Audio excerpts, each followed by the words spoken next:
자, 이제 오늘부터 신약 성경으로 넘어갑니다. 마태복음 6장의 말씀을 볼 차례인데요.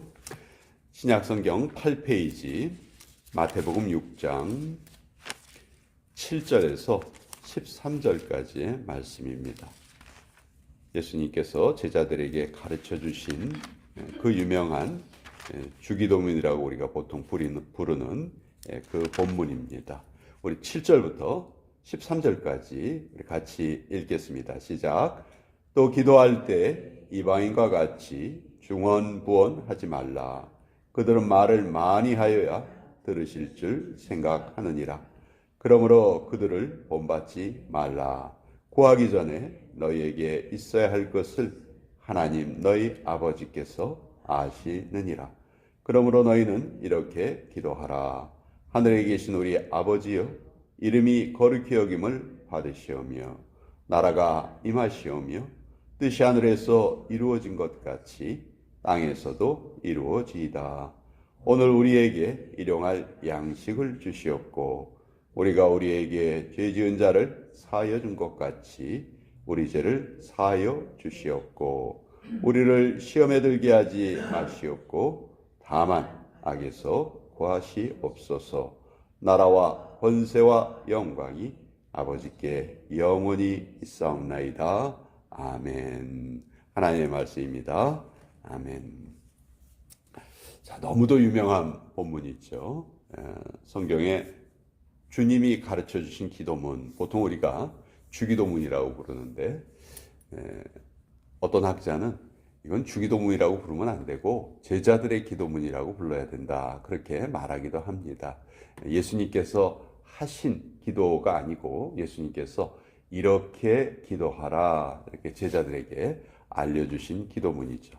마태복음과 누가복음 두 군데에 기록되어 있는데, 누가복음에 보면 먼저 제자들이 예수님께 찾아가서 요청합니다. 우리에게 기도를 좀 가르쳐 주세요, 이렇게 요청을 해요. 그 당시 지금도 우리 한국 사람들도 그런 경우가 많은데, 기도하면은 많이 하고 오래 하고 길게 하고 이것이 기도의 본질로 생각하고, 또 그렇게 기도하는 사람들을 기도하는 사람이다, 이렇게 부르기도 했다는 것이죠. 그런 의식이 있다는 거예요. 근데 이제 예수님은 그것은 기도의 본질이 아니다, 그래서 기도의 본질을 알려주시는 거예요. 7절에 기도할 때 이방인과 같이 중언부언하지 말라. 그들은 말을 많이 하여야 들으실 줄 생각하느니라. 얼마나 많은 이방인들이, 또 크리스찬들 중에서도 오늘도 아직까지도 이런 잘못된 생각에 빠져 있는 사람들이 있어요. 그냥 뜻없이 같은 말을 계속 반복하거나 또 뭐 이상한 그런 말들을 반복하거나 하는 그런 것이죠. 그러나 예수님 분명히 말씀하십니다. 그러므로 그들을 본받지 말아라. 너희의 기도는 그렇게 드리는 기도가 아니다. 이미 너희가 구하기 전에 너희에게 있어야 할 것을 하나님 너희 아버지께서 다 알고 계신다. 사실 이 말씀만큼 우리에게 위로가 되는 말씀도 없어요. 내가 미처 구하지 못한 것까지도 하나님께서는 다 알고 때에 맞춰서 공급해 주신다는 것이죠. 다만 우리가 원하는 때, 우리가 바라는 때와 하나님이 원하시고 바라시는 때가, 그 때의 차이는 있을 수가 있어요. 근데 그것도 잘 생각해 보면, 우리가 똑똑합니까? 하나님께서 똑똑하십니까?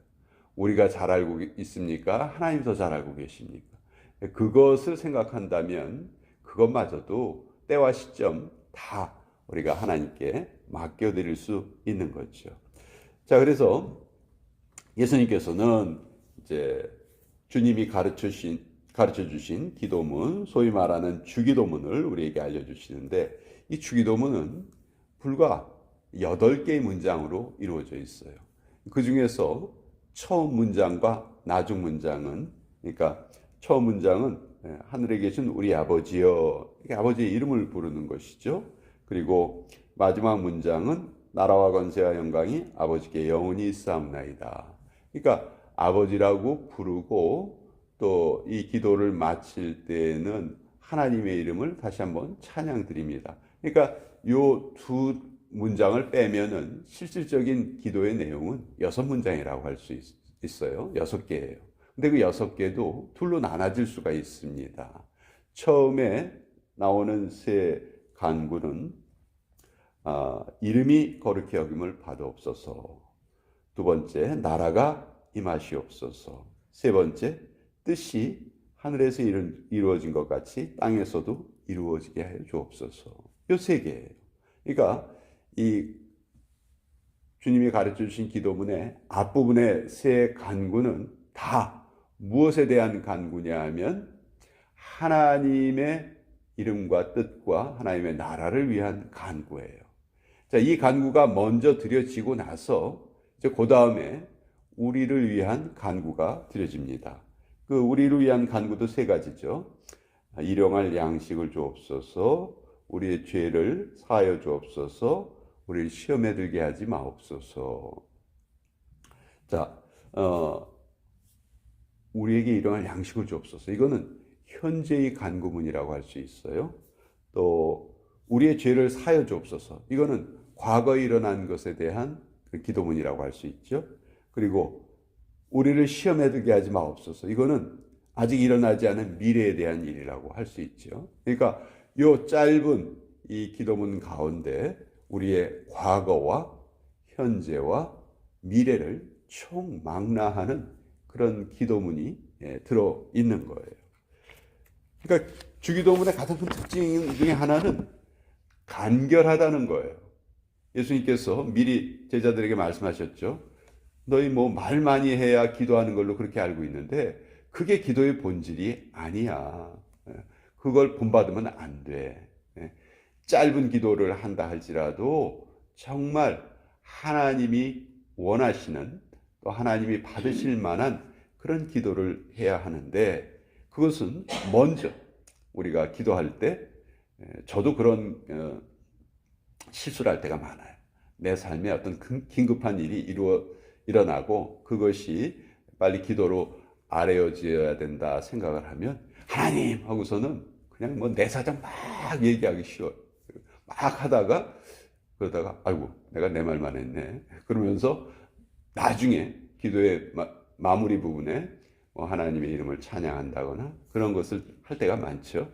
근데 이 주기도문은 우리 기도의 바른 형태를 우리에게 알려주고 있어요. 그래서 저는 주기도문에서 물론 간결한 내용도 중요하지만 가장 중요한 문장이 사실 저는 첫 문장이라고 생각해요. 하늘에 계신 우리 아버지요. 사실 이 기도문 가운데 이 간구만큼, 이 기도문만큼 힘 있는 기도가 있을까? 예를 들어서 우리의 자녀가 어떤 도움이 필요해서 부모를 부른다고 생각해 봅시다. 아버지, 어머니라고 부를 때 내가 참 부모라면 그 부름을 듣고 우리는 어떻게 반응을 할까요? 내가 사랑하는 자녀가 어떤 도움이 필요한 상황이 있다면 내가 어떻게 반응을 할까요? 그 말을 듣자마자 아버지요, 어머니 이 말을 듣자마자 부모가 즉시 어떤 행동을 할 것이다. 그러니까 사실 우리가 너무 마음이 힘들고 답답하고 그럴 때는요, 어떤 우리의 마음속에서 기도가 제대로 이렇게 딱 정해져서 하나님께 드려지기가 참 힘들어요. 그러기도 피곤할 때가 많아요. 그러면 그때는 우리가 할 수 있는 가장 큰 최대의 기도문이 뭐냐?